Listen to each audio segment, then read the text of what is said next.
Menjelaskan akhlak tercela. Yang pertama, riya. Riya merupakan perbuatan hati yang tercela. Sifat ini dianggap sebagai perbuatan syirik kecil. Riya membuat orang merasa ingin selalu dipuji dengan melakukan hal-hal yang benar, yang sebenarnya ia malas lakukan.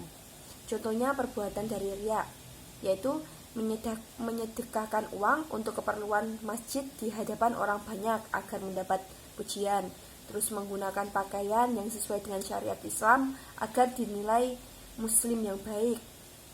Selanjutnya mengundang anak yatim demi memperoleh pujian dari orang lain.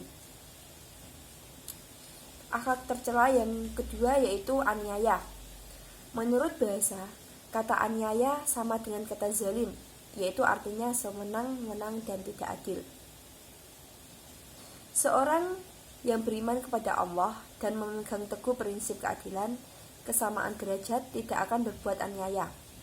Sebab ia sadar bahwa kezaliman itu merupakan kegelapan yang akan menutup rapat hati orang yang melakukannya.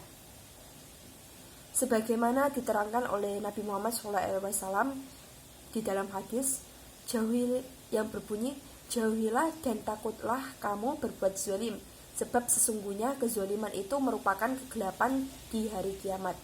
Hadis riwayat Bukhari dan Muslim. Contoh perilaku aniaya. Yang pertama, aniaya atau zalim kepada diri sendiri.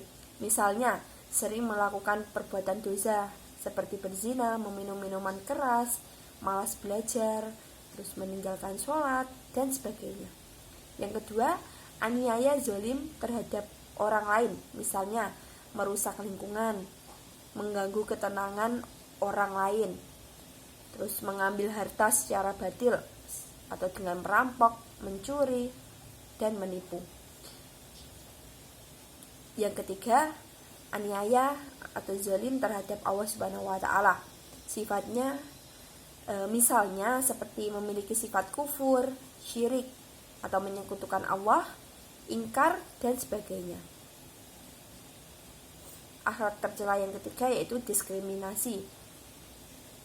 Diskriminasi merupakan perlakuan kelompok mayoritas yang menyudutkan kelompok minoritas karena perbedaan suku, ras, agama, jenis kelamin, dan status sosial.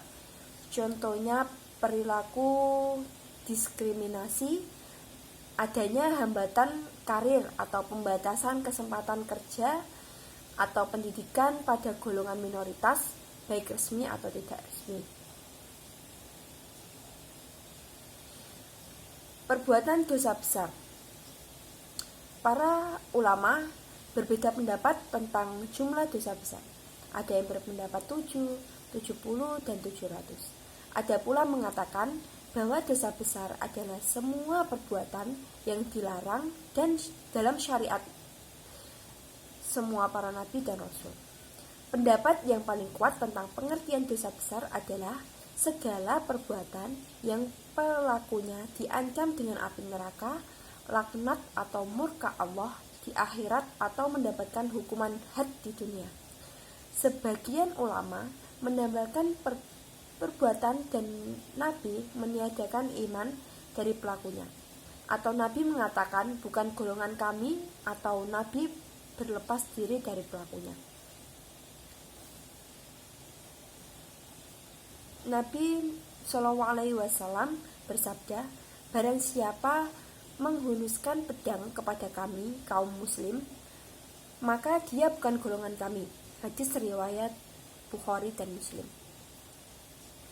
Nabi Muhammad SAW bersabda juga, barang siapa yang menipu kami, maka ia bukan golongan kami. Hadis riwayat Muslim. Mencuri adalah perbuatan yang memiliki hukum had, yaitu potong tangan. Maka mencuri adalah salah satu dosa besar. Zina juga memiliki hukum had, sehingga termasuk dosa besar. Membunuh juga dosa besar.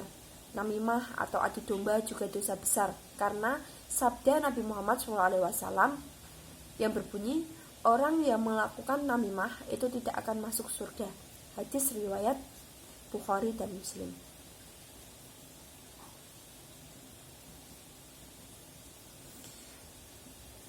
Selanjutnya menjelaskan tentang pengertian tasawuf. Tasawuf merupakan ilmu yang berfokus pada membangun diri untuk mementingkan keduniawian, mengajarkan pada kesederhanaan ilmu untuk mensucikan jiwa, menjadikan akhlak untuk memperoleh kebahagiaan abadi. Sumber tasawuf yaitu dari Al-Quran dan Sunnah serta dalil-dalil. Dan beruntunglah orang yang membersihkan diri dengan beriman kepada Tuhannya lalu ia sembahyang. Hadis. Al-Quran merupakan sumber utama ajaran Islam, yaitu sebagai petunjuk umat manusia. Sudah dijelaskan semua hal, tak terkecuali tentang tasawuf.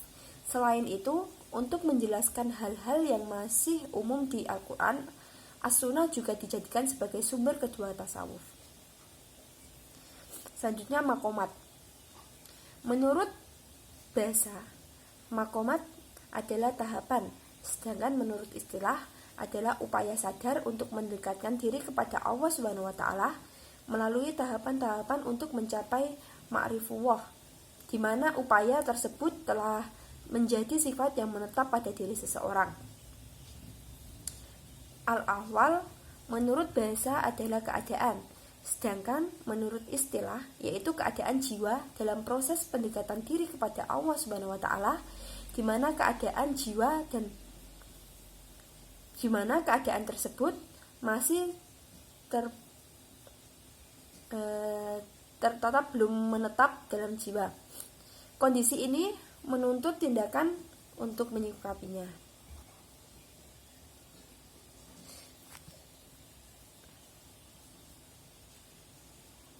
Tasawuf Sunni dan falsafi dan tokohnya. Tasawuf Sunni bersumber dari Al-Quran dan hadis. Falsafi bersumber dari pemikiran filsafat yang dirami dengan tasawuf.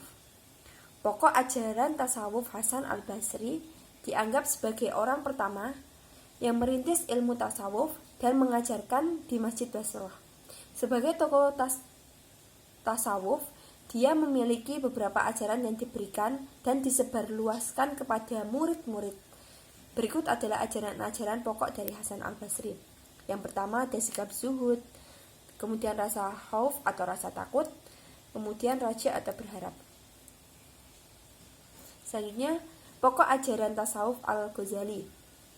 Al-Ghazali sendiri mendalami tasawuf dan menyimpulkan bahwa kebenaran yang hakiki dapat ditempuh menjadi jalan sufistik. Inti dari ajaran tasawuf yang dilakoni oleh Al-Ghazali adalah tasawuf akhlaki untuk perbaikan akhlak, tasawuf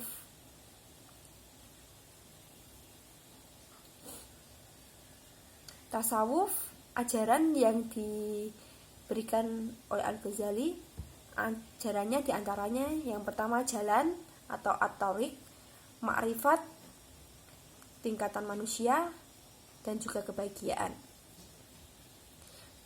Pokok ajaran tasawuf Rabi'ah al-Adawiyah. Rabi'ah al-Adawiyah merupakan salah satu tokoh wanita sufi yang terkenal di kalangan para sufi karena ajarannya yaitu hub atau cinta kepada Allah Subhanahu wa taala. Rabi'ah al-Adawiyah merupakan peletak dasar tasawuf berdasarkan cinta kepada Allah Subhanahu wa taala.